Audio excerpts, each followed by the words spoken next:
In the annals of history, a single letter has the power to shift the course of nations. Picture the year 1867, a time when the world was undergoing significant changes.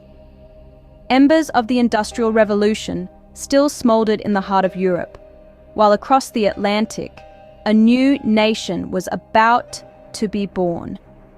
In the heart of London, the British Parliament was buzzing with activity. The British North America Act was in the works, a monumental piece of legislation that would see the creation of a new dominion, a new nation, Canada. This was not just another document. It was a symbol of sovereignty, an embodiment of national identity, a beacon of hope for a new beginning. The drafting of the document was an event of great significance and anticipation. Every word was carefully chosen, every line meticulously penned. The air was heavy with the gravity of the occasion. Each stroke of the quill on the parchment was like a brushstroke on the canvas of history, slowly and steadily, painting the portrait of a new nation. The document was painstakingly written and revised, scrutinized for any imperfections. It was a work of art, a masterpiece of political literature. The scribes, seasoned and experienced, understood the weight of their task. Their quills danced on the parchment, breathing life into the document with every word, every sentence. Yet, even in the most careful of hands, mistakes can happen. And in this case, one did. A single letter, a seemingly insignificant keystroke, slipped through the cracks. It was an unforeseen typo, a lone intruder in a sea of carefully crafted words. The scribes, unaware of the error, continued their work. The document was finalized, approved, and prepared for distribution. The air of anticipation grew thicker as the day of the official announcement drew near. The birth of a new nation was at hand. Little did they know, a seemingly insignificant mistake was about to make its way into the annals of history. The document, meant to read Dominion of Canada, had a different wording in its early drafts. A simple, seemingly innocent typo had stealthily made its way into the formal document. It was as if it had put on a cloak of invisibility, evading the keen eyes of meticulous proofreaders and government officials. The phrase was meant to be Dominion of Canada, yet it was mistakenly penned differently. The precise details of this typo remain shrouded in the fog of history, but its existence is undeniable.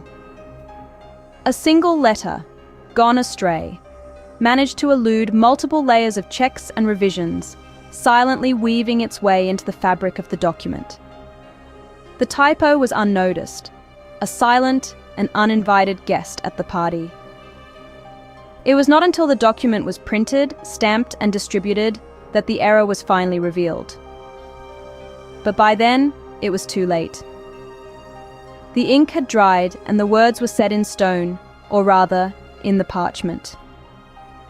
In that defining moment, the typo transitioned from being a simple clerical error to an official part of the document. It was no longer just a mistake. It had become a part of the law, a part of history.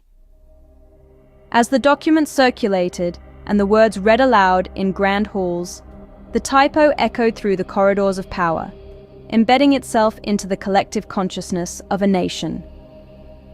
The typo, once an unnoticed blip, had now become a glaring spotlight, illuminating the fact that even the most diligent of checks can sometimes fail to capture the smallest of errors. It served as a reminder that perfection is elusive, and even in the most formal of documents, errors can slip through.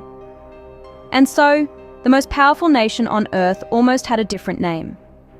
The Dominion of Canada could have been known by another name, all because of one small, unnoticed typo that managed to alter the course of history.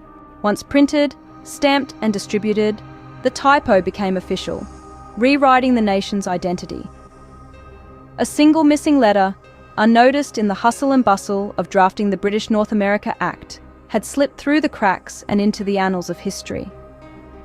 The reaction was, as one might expect, a mixture of disbelief, amusement, and shock. The government, embarrassed by the oversight, scrambled to rectify the situation. Officials were dispatched to collect and destroy the erroneous documents, a task easier said than done. The nation's identity had been inadvertently altered, and this was no easy fix. The public, on the other hand, found humor in the situation. It was a welcome distraction from the seriousness of political debates and the mundane routine of daily life. The typo became a topic of conversation in coffee houses, a punchline at social gatherings, and even inspired a few satirical newspaper cartoons. But beyond the laughter and the jokes, there was a realization. The government, often seen as an infallible entity, had made a mistake. A simple human error had slipped past the watchful eyes of many, and the consequences were far-reaching. To correct the mistake, the government had to reprint the documents, a process that was both time-consuming and costly. The resources spent on this endeavor could have been allocated elsewhere, furthering the nation's development. The implications of this single typo were felt not only in the government's coffers, but also in the nation's progress. Despite the corrective measures, the incident left an indelible mark on the nation's history.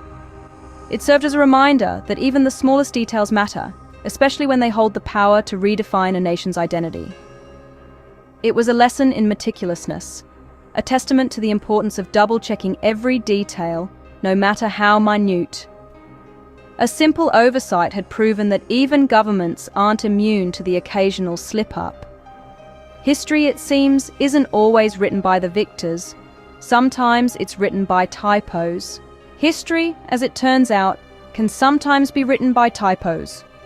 This monumental clerical blunder did not merely alter a name, it reshaped a nation's identity. The typo that slipped into the British North America Act of 1867 did more than just misspell Dominion of Canada. It inadvertently gifted the country a new name. This gift was not just an alternate title. It became the nomenclature that would represent the nation on the global stage. Today, the event is remembered as a testament to the power of the written word and the importance of meticulous attention to detail, especially in matters of national importance. It has been referenced in numerous historical texts and has found its way into popular culture, serving as a stark reminder of the implications of a seemingly minor oversight. This incident underscores the significance of proofreading, particularly in official documents that carry weighty repercussions. A single error, overlooked in the drafting process, could have monumental implications, as was the case with the inadvertent renaming of Canada. This lesson extends beyond the realm of national governance and into our everyday lives. Whether it's a student preparing an essay, a journalist writing a news article, or a lawyer drafting a contract, the importance of thorough proofreading cannot be overstated. A single mistake, no matter how small, could distort the intended message and lead to unforeseen consequences. The typo in the British North America Act serves as a historical testament to our shared human fallibility. It reminds us that even in the most formal and serious of settings, mistakes can happen. However, these mistakes, as significant as they may be, do not define us. Instead, they serve as lessons, urging us to be more careful, more vigilant, and more attentive to details. And so, a single missing letter served as a reminder of our shared human fallibility, forever etched in the pages of history.